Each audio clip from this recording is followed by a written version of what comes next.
Dear viewers, সবাইকে স্বাগত জানাচ্ছি আমাদের শিক্ষক নিবন্ধন প্রস্তুতির ধারাবাহিক আয়োজনের 4 নম্বর লেকচারে।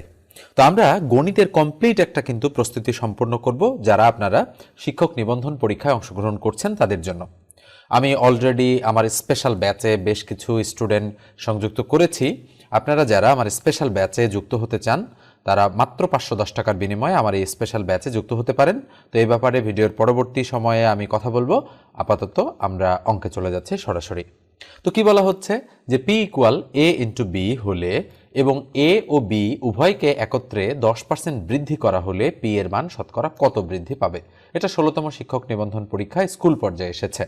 তো নিবন্ধনের প্রশ্নগুলো যদি আপনারা অ্যানালাইসিস করেন, বিশেষত গণিত প্রশ্নগুলো যদি আপনারা দেখেন, তাহলে আপনারা দেখতে পাবেন যে কিছুটা ডিফারেন্ট টাইপের অঙ্ক কিন্তু এখানে আসে। প্রাইমারিতে যে ধরনের অঙ্ক আসে তার কিন্তু কিছুটা ব্যতিক্রম অঙ্ক এখানে আসে। 2-4-5টা অঙ্কে কিন্তু এই ব্যতিক্রমটা লক্ষ্য করা যায়। তো তার মধ্যে এই অঙ্কটা একটু ব্যতিক্রম। এই অঙ্কটা কিন্তু মানে এইভাবে অন্য কোনো পরীক্ষায় আসে না। এটা শিক্ষক নিবন্ধন পরীক্ষাতে কিন্তু এইভাবে এসেছে। কি বলা হচ্ছে? P equal A into B। তাহলে A ইন্টু B, তার মানে A একটা কোনো সংখ্যা, B একটা কোনো সংখ্যা, এদের গুণফল এটা। আর ওই A এবং B কে, অর্থাৎ এই A কে এবং এই B কে যদি এই উভয়কে 10% বৃদ্ধি করা হয়, তার মানে এর মানও 10% বৃদ্ধি, B এর মানও 10% যদি বৃদ্ধি করা হয়, তাহলে P এর মান, তার মানে এই যে ফলাফলটা P এর মান শতকরা কত বৃদ্ধি পাবে সেটা জানতে চাচ্ছে। তো এই ধরনের অঙ্ক করার জন্য আমরা সুপার শর্টকাট মেথড ব্যবহার করব। মেথডটা কি? মেথডটা হচ্ছে যে A প্লাস B প্লাস উপরে হচ্ছে AB, তার নিচে হচ্ছে 100। ঠিক আছে? এখানে A আর B কি? এই A আর B কিন্তু এই A আর এই B আমরা চাইলে স্মল লেটার অথবা ক্যাপিটাল লেটার যে কোনোটা বসাতে পারি। তাহলে A মানে হচ্ছে কিন্তু 10% বৃদ্ধি, তার মানে +10, আর B মানেও হচ্ছে কিন্তু 10% বৃদ্ধি, তার মানে এটাও +10। তাহলে এর মানও +10, বির মানও +10, প্লাস উপরে AB, তার মানে 10 ইন্টু 10, নিচে কত, ভাগ হচ্ছে 100। তাহলে 10 আর 10 কত হয় বলেন তো? 20, যোগ আমরা যদি 0 0 0 0 কেটে দেই তাহলে কত থাকে? 1 1 1, তার মানে উপরেও 1 নিচেও 1, তাহলে কত হয়? 21, 20 আর 1। তাহলে 21% আমাদের কি পাবে? শতকরা বৃদ্ধি পাবে। কত শতাংশ বলেন তো? 21%। তো এইভাবে যদি আপনারা করতে পারেন তাহলে আপনাদের কিন্তু সময় অনেকখানি সেভ হয়ে যাবে। কিন্তু যদি আবার আপনারা 100 ধরে করেন যে 100তে বৃদ্ধি পাচ্ছে 10%, আবার পরেরটাও একইভাবে বৃদ্ধি পাচ্ছে, দুইটা মিলে কত বৃদ্ধি পাচ্ছে শতকরা, তখন কিন্তু এর চেয়ে ডাবল সময় লেগে যাবে। তো এই ধরনের অঙ্কগুলো করার জন্য এই নিয়মটাই বেস্ট। এখন ধরেন এই অঙ্কটা যদি একটু ডিফারেন্ট ওয়েতে আসতো, যে যদি বলতো যে এই A কে 10% বৃদ্ধি করতে হবে আর এই B কে 10% হ্রাস করতে হবে, তখন কি হতো? তখন মনে রাখবেন যে A এর মান হতো +10 আর B এর মান হতো কিন্তু -10। তখনও কিন্তু আমরা এই সূত্রটা প্রয়োগ করে দিতাম। জাস্ট A এবং B এর মান হিসাবে আমরা +10 এবং -10 কে কল্পনা করতাম, তাহলেও কিন্তু আমাদের এই সূত্রটাই প্রযোজ্য হতো। ওকে, তো আমরা এবার 2 নম্বর অঙ্কটাতে চলে যাচ্ছি।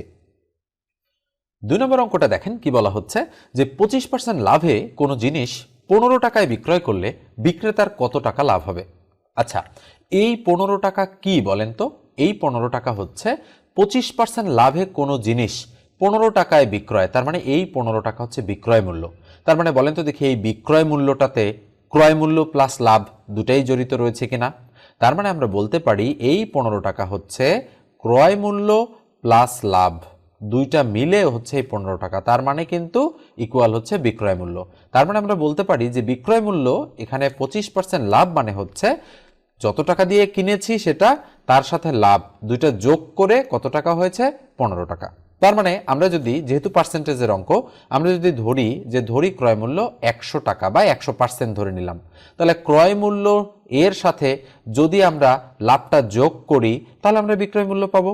তার মানে মনে রাখবেন এই ধরনের অঙ্ক করার সময় আমরা ক্রয় মূল্যকে 100% হিসাব করি। তাহলে বলেন তো দেখি ক্রয় মূল্য যদি 100% হয়, লাভ করেছে 25%, তার মানে ক্রয় মূল্য আর লাভ যোগ করলে কত পার্সেন্ট হয়? 125%। তার মানে আমরা কি বলতে পারি না যে 125%-এর মূল্য হচ্ছে এই 15 টাকা? নিশ্চয়ই বলা যায়। তার মানে 125% মানে 15 টাকা। এখন আমরা এখান থেকে ক্রয় মূল্য অর্থাৎ 100%-এর মানটা বের করব। তাহলে 1% মানে কত? 1% নিশ্চয়ই কম, তার মানে 15 ভাগ 125। আপনারা নিশ্চয়ই জানেন যে কম হলে ভাগ হয় আর বেশি হলে গুণ হয়। তাহলে এবার 100% যদি হয় তাহলে কত হবে বলেন তো দেখি। এই 100 উপরে চলে যাবে, তার মানে 15 গুণন 100 ভাগ কত 125। তাহলে আমরা যদি কাটাকাটি করি 15 দিয়ে যদি আমরা কাটি 3 5 15, তাহলে 5, তাহলে 5 25 কত হয় 125। আর 25 দিয়ে যদি আমরা 100কে কাটি 4 25 100, তাহলে ইকুয়াল বলেন তো দেখি 3 4 কত হয় 12। তার মানে 100% মানে কি বলেন তো, তার মানে ক্রয় মূল্য আমরা কত টাকা পেলাম 12 টাকা। তাহলে আমরা পেলাম ক্রয় মূল্য হচ্ছে 12 টাকা। আর বিক্রয় মূল্য কত ছিল বলেন তো দেখি 15 টাকা। এই যে বিক্রয় মূল্য 15 টাকা, তাহলে কি বের করতে বলেছে কত টাকা লাভ হবে। তার মানে নিশ্চয়ই বোঝা যাচ্ছে যে বিক্রয় মূল্য থেকে যদি আমি ক্রয় মূল্যটা বাদ দিয়ে দিই তাহলে আমরা লাভ পাবো। তাহলে দেখেন এখান থেকে যদি আমরা লাভ হিসাব করি তাহলে বিক্রয় মূল্য, এই ক্রয় মূল্য এই দিকে আসলে বিয়োগ ক্রয় মূল্য, তাহলে বিক্রয় মূল্য কত টাকা 15 টাকা মাইনাস ক্রয় মূল্য কত টাকা 12 টাকা, তাহলে ইকুয়াল কয় টাকা হয় 3 টাকা। তাহলে এমনিতেই তো বের করা যায়, জাস্ট আমি দেখালাম আর কি যে কিভাবে বের করতে হয়। তার মানে আমরা বলতে পারি লাভ হয়েছে কত টাকা 3 টাকা। তার মানে খ নম্বর অ্যান্সারটা রাইট। এবার আমরা 3 নম্বর অঙ্কে চলে যাচ্ছি। 3 নম্বর অঙ্কটা একটু খেয়াল করেন। বলা হচ্ছে দুইটি সংখ্যার লসাগু 36, গসাগু 6, একটি সংখ্যা 12 হলে অপর সংখ্যাটি কত। তো এই ধরনের যত অঙ্ক আছে লসাগু গসাগু সম্পর্কিত আমরা একটা সূত্র প্রয়োগ করতে পারি। সেটা হচ্ছে আমরা বলতে পারি যে একটি সংখ্যা গুণন অপর সংখ্যা ইকুয়াল আমরা বলতে পারি লসাগু গুণন গসাগু। এখন এই চারটা যে আলাদা আলাদা জিনিস রয়েছে, এই চারটার মধ্যে আমরা অঙ্কগুলোতে দেখব যে কোনো তিনটার মান দেওয়া থাকে। তাহলে চতুর্থটার মান আমরা এমনিতেই বের করতে পারি। বলে তো দেখি কি বের করতে বলছে, অপর সংখ্যাটা কত। তাহলে আমরা যদি অপর সংখ্যাটাকে এই দিকে রাখি তাহলে সূত্রটা কি হয় বলেন তো, সূত্রটা হয় কিন্তু লসাগু গুণন গসাগু ভাগ হচ্ছে একটি সংখ্যা, তার মানে একটি সংখ্যা নিচে চলে যাচ্ছে। নিশ্চয়ই আপনারা বুঝতে পারেন যে গুণ আকারে থাকলে ভাগ হয়ে যায়। তাহলে লসাগু কত দেওয়া আছে, লসাগু আছে 36, তার মানে 36 বসাই দিলাম। গুণন গসাগু কত দেওয়া আছে 6, আমরা 6 বসাই দিলাম। ভাগ একটি সংখ্যা কত দেওয়া আছে 12, তাহলে নিচে 12 বসাই দিলাম। তাহলে 6 দুগুণ 12, তার মানে 2, 2 দিয়ে যদি আমরা 36কে কাটি 18 দুগুণ 36। আচ্ছা বলেন তো তাহলে অপর সংখ্যাটা কত বের হয়ে আসলো 18 বা 18। তার মানে ঘ নম্বর অপশনটা এক্ষেত্রে কিন্তু আমাদের রাইট। তো এইভাবে আমরা যদি বুঝে বুঝে অঙ্ক করতে পারি তাহলে কিন্তু অনায়াসেই আমাদের কিন্তু অঙ্কগুলো দ্রুত গতিতে হয়ে যাবে। তো যেটা আমি বলতেছিলাম শুরুতেই যে ম্যাথের একটা বেসিক কোর্স রয়েছে আমার, যেটাতে মাত্র 510 টাকা দিয়ে আপনারা অ্যাডমিশন নিতে পারেন। কোর্সে অ্যাডমিশন নেওয়ার জন্য 01642702760 এই নাম্বারে আপনারা সরাসরি কল করতে পারেন বা আমাকে হোয়াটসঅ্যাপেও নক দিতে পারেন। পরবর্তীতে আমি আপনাদের সঙ্গে যোগাযোগ করব, ঠিক আছে। তো খেয়াল রাখেন কোর্সে কি কি থাকছে আপনাদের জন্য। কোর্সে থাকছে 500+ গুরুত্বপূর্ণ অঙ্ক এবং অত্যন্ত গুরুত্বপূর্ণ অঙ্ক, সেগুলো বিভিন্ন চাকরির পরীক্ষায় যে অঙ্কগুলো বারবার এসেছে এবং নিবন্ধন পরীক্ষায় আপনারা সরাসরি কমন পেতে পারেন কিন্তু এই অঙ্কগুলো থেকে, ঠিক আছে। তো এই ধরনের 500+ অঙ্ক আমার রয়েছে, যেটা করলে আমি বলবো না যে আপনারা পুরো 25টা অঙ্কই কমন পাবেন, 10টা বা 12টা অঙ্ক আপনারা হুবহু কমন পেয়ে যাবেন এখান থেকে। এবং এই 500টা অঙ্ক আমি ডিটেলস প্লাস শর্টকাট এই দুই ধরনের ওয়েতেই আপনাদের করাবো এবং মোট 20টা PDF আমি লেকচার শিট আপনাদেরকে দিব, যেগুলোতে এই অঙ্কগুলো করে দেওয়া থাকবে। ওকে, তো আপনারা যারা কোর্সটাতে জয়েন করতে যাচ্ছেন অবশ্যই আমাকে এই নম্বরে নক দেন, তাহলে আমি আপনাদেরকে পরবর্তী সময়ে কল দিব, যারা হোয়াটসঅ্যাপে নক দিবেন। আর যারা নর্মাল কল করবেন আমাকে সরাসরি আপনারা ডায়াল করেন আমাকে, আমার সঙ্গে কথা বলেন যদি কোনো কিছু জানার থাকে সেটা। আর আমি বলি এখানে কিন্তু 24টা লাইভ ক্লাস থাকবে প্লাস 12টা রেকর্ডেড ক্লাস থাকবে। এই 24টা লাইভ ক্লাস আর 12টা রেকর্ডেড ক্লাসের মধ্যেই আপনাদের এই 500 অঙ্কের সমাধান আমি করে দেব। 500টা অঙ্ক আপনারা কিন্তু কম মনে করবেন না, 500 অঙ্ক করলে যে কোনো চাকরির পরীক্ষাতেই আপনারা 10-12টা কমন পেয়ে যাইতে পারেন, ঠিক আছে। তো আমি আর কথা না বাড়াই পরবর্তী অঙ্কে আমি চলে যাচ্ছি। 4 নম্বর অঙ্কটা দেখেন। এই ধরনের অঙ্ক কিন্তু বিভিন্ন চাকরির পরীক্ষায় বারবার আসে, শুধু নিবন্ধন পরীক্ষা না, প্রাইমারিতে আসে, BCS-এ আসে, ATO-র পরীক্ষায় আসে, এরপরে নন ক্যাডার এর যে বিভিন্ন পরীক্ষাগুলো রয়েছে সেগুলোতে আসে এবং 12তম গ্রেড, 14তম গ্রেড, 16তম গ্রেডের যে পরীক্ষাগুলো হয় সেগুলোতেও কিন্তু চলে আসে হুবহু। কি বলা হচ্ছে, 60 লিটার পানি ও চিনির মিশ্রণের অনুপাত 7:3। ওই মিশ্রণে আর কত লিটার চিনি মেশালে অনুপাত হবে 3:7। তো আপনাদের চিন্তার কোনো কারণ নাই, এই ধরনের অঙ্ক আমরা সুপার শর্টকাট মেথড প্রয়োগ করে করতে পারি। মেথডগুলো কিভাবে কাজ করে খেয়াল করেন। সেটা হচ্ছে যে মোট মিশ্রণটা কত লিটার, 60 লিটার। এর মধ্যে পানি আর চিনির অনুপাতটা কত, 7:3। ঠিক আছে, তাহলে যেহেতু 7:3 আর পরবর্তী সময়ে কি বলেছে যে ওই মিশ্রণে আর কত লিটার চিনি মেশালে অনুপাতটা রিভার্স হয়ে যাবে, অর্থাৎ 7:3 থেকে হয়ে যাবে 3:7।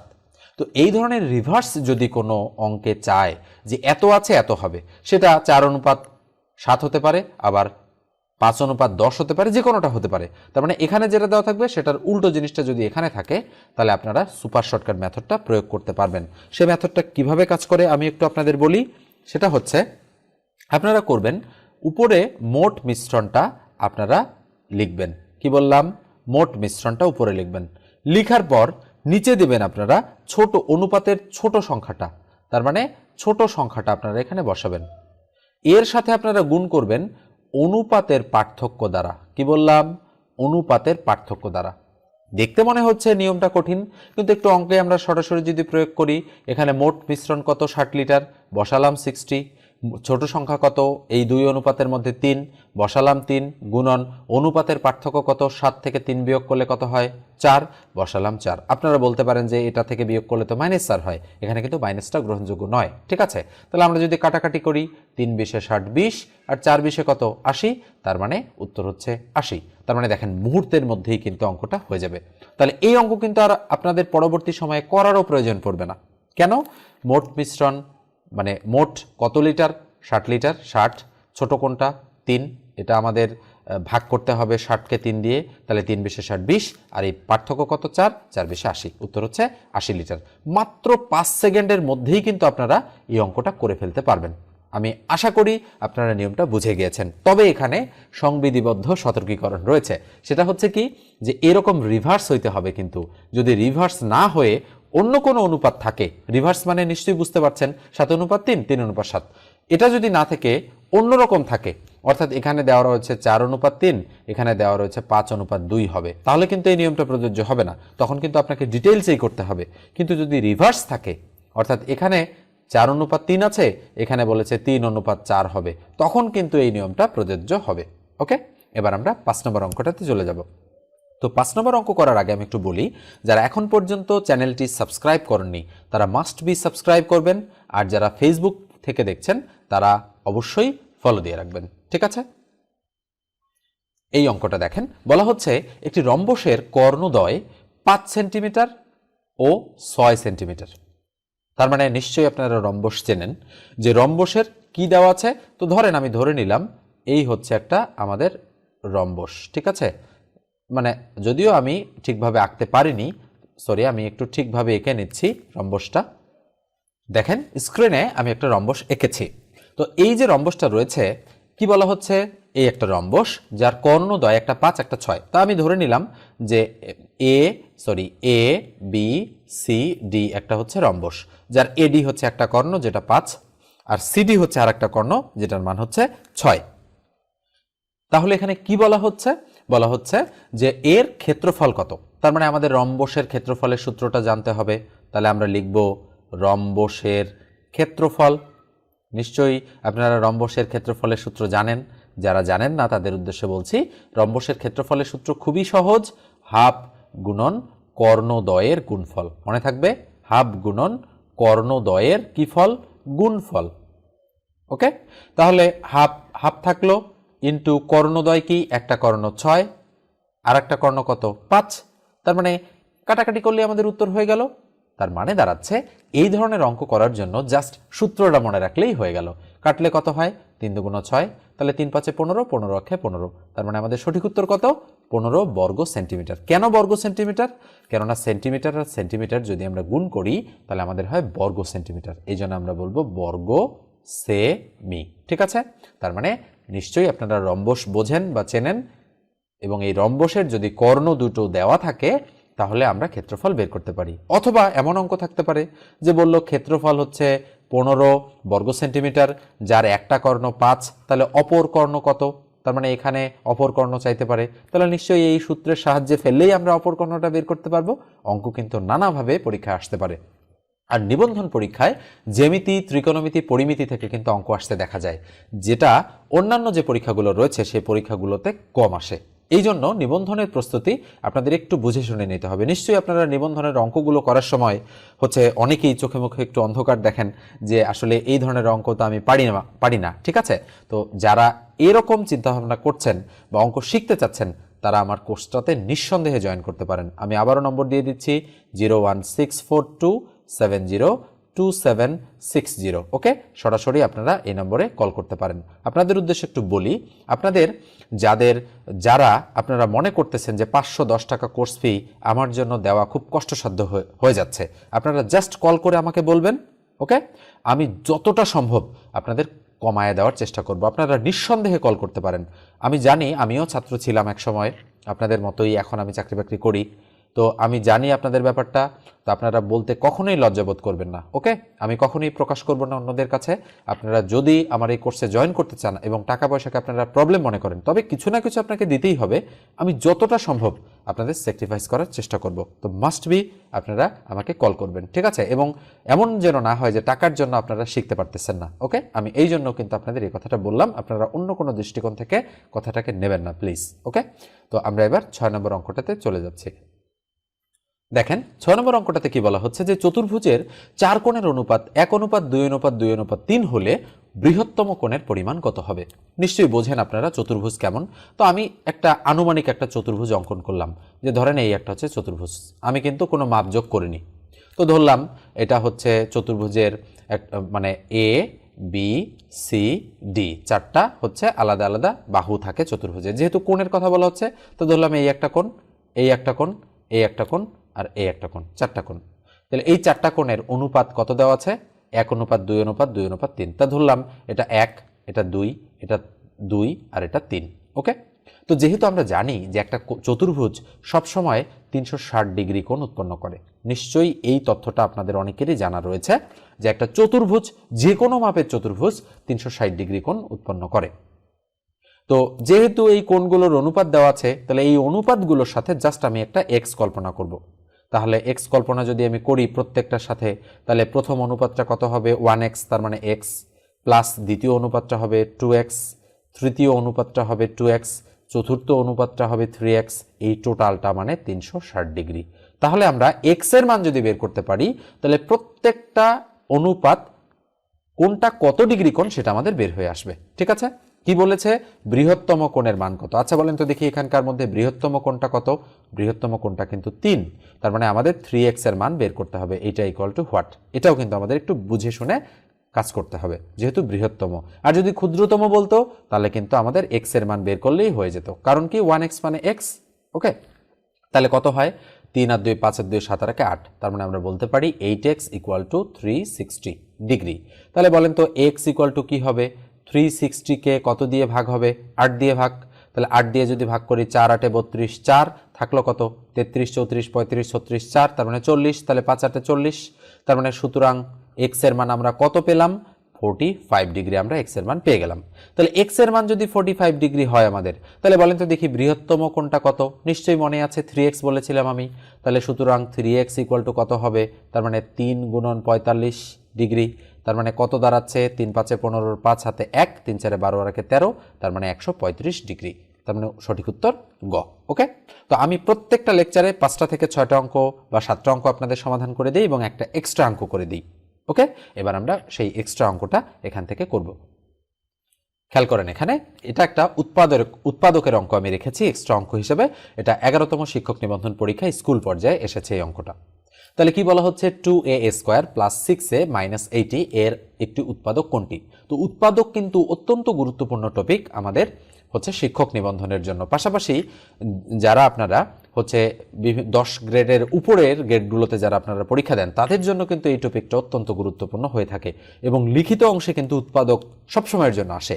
সঠিক নিয়ম না জানার কারণে আপনারা কিন্তু করে দিয়ে আসতে পারেন না পরীক্ষার হলে। তো আমি একটু করি। তাহলে বলা হচ্ছে 2a² প্লাস হচ্ছে 6a মাইনাস হচ্ছে 80। তো উৎপাদকের সময় প্রথমে যে জিনিসটা খেয়াল রাখতে হয় যে কোনো কিছু কমন যায় কিনা। কমন গেলে আমাদের কিন্তু কমন নিতে হয়। তাহলে বলেন তো দেখি এখানে কোনো কিছু কমন যায় কিনা? নিশ্চয়ই কমন যায়, অঙ্কটা থেকে 2 কমন যায়। তাহলে 2 কমন নিলে থাকে a স্কয়ার প্লাস 3 দুগুণ 6 মানে 3a মাইনাস 40 দুগুণ 80 তার মানে 40। তাহলে কি হয় বলেন তো দেখি? 2 ইন্টু এখানে আমাদের এবার কি করতে হবে? Middle term. তাহলে মিডল টার্ম করার সময় আমরা কি করি? আমরা করি কি প্রথম সংখ্যা আর শেষের সংখ্যাটা গুণ করি, অর্থাৎ প্রথম রাশি আর শেষ রাশিটা গুণ করি। গুণ করার ফলে কত হয় বলেন তো দেখি? এটা 40a স্কয়ার। এই 40a স্কয়ারকে এমনভাবে ভাঙতে হবে যেন 3a হয়।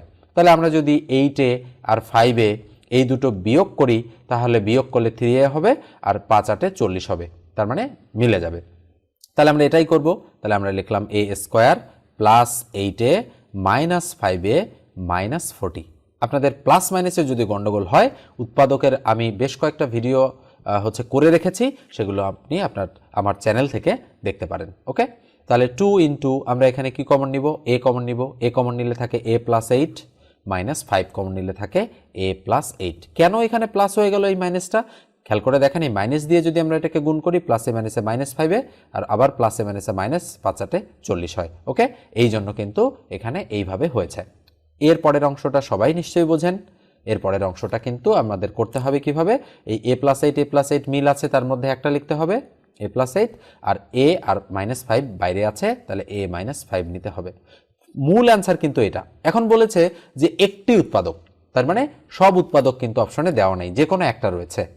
তার মানে আমরা দেখতে পাচ্ছি যে 2 ইন্টু a মাইনাস 8 এখানে দেওয়া আছে, তাহলে 2 ইন্টু a মাইনাস 8 নিশ্চয়ই অ্যান্সার হচ্ছে না। তার মানে a মাইনাস 8 তো অপশনে নেই, তাই না? তাহলে কি দেওয়া রয়েছে? a plus 8। তার মানে আমাদের সঠিক উত্তর হবে a প্লাস 8। এইভাবে আমাদের কিন্তু বুঝে বুঝে অঙ্কটা করতে হবে, তাহলেই কিন্তু আমরা কাঙ্ক্ষিত লক্ষ্যে পৌঁছাতে পারবো। দেখেন, অঙ্ক কিন্তু আমারও করাইতে ভুল হতে পারে। আপনারা নিশ্চয়ই যদি ভুল দেখতে পান, তাহলে ভুলটা কিন্তু আপনারা যদি ধরতে পারেন আমার ভুলটা, তাহলে কিন্তু আমি বলবো যে আপনারা অঙ্ক অনেকখানি জানেন বা অনেকখানি শিখেছেন। আর যদি ভুল ধরতে না পারেন, তাহলে আপনাদের অবশ্যই আমার কাছে শেখার প্রয়োজন রয়েছে, বা আপনারা যারই কাছে শেখেন না কেন শেখার প্রয়োজন রয়েছে। ঠিক আছে, আমার কাছে যে শিখতে হবে এমনটা আমি বলছি না, আপনারা যে কোনো কারো কাছে শিখতে পারেন, তবে শেখেন, এটাই হচ্ছে সবচেয়ে বড় কথা। আসলে চাকরির প্রস্তুতি যখন আমরা নেই, তখন যদি আমরা একটু বুঝে শুনে প্রস্তুতি নেই, আমাদের কিন্তু সারা জীবনের প্রস্তুতি সেখানে কিন্তু হয়ে যায়। আসলে চাকরি বাকরির প্রিপারেশন নেওয়ার সময় আমরা ইংরেজিটা শিখতে পারি ভালো করে, ম্যাথসটা শিখতে পারি ভালো করে, বাংলা আমরা অনেকটা ভালো করে শিখতে পারি। পরবর্তী জীবনে কিন্তু চাকরি ক্ষেত্রে, প্রমোশনের ক্ষেত্রে মাস্ট বি এই বিষয়গুলো কাজে লাগে। আমরা চাকরি করতেছি দীর্ঘ 8-9 বছর ধরে, আমরা কিন্তু বুঝি এই বিষয়গুলোর গুরুত্বটা কতটুকু। ঠিক আছে, তো এই হচ্ছে কথা। তো পরবর্তী ভিডিও দেখার আমন্ত্রণ জানিয়ে আমি এখানেই শেষ করছি। ভিডিওটা কেমন লাগলো অবশ্যই কমেন্ট সেকশনে আপনারা কমেন্ট করে জানাবেন। আর যারা সাবস্ক্রাইব করেননি, অবশ্যই সাবস্ক্রাইব করে রাখবেন, আপনারা উপকৃত হবেন এই চ্যানেল থেকে। আর ফেসবুক থেকে দেখে থাকলে ফলো দিয়ে রাখেন। ধন্যবাদ সবাইকে, ভালো থাকবেন, সুস্থ থাকবেন।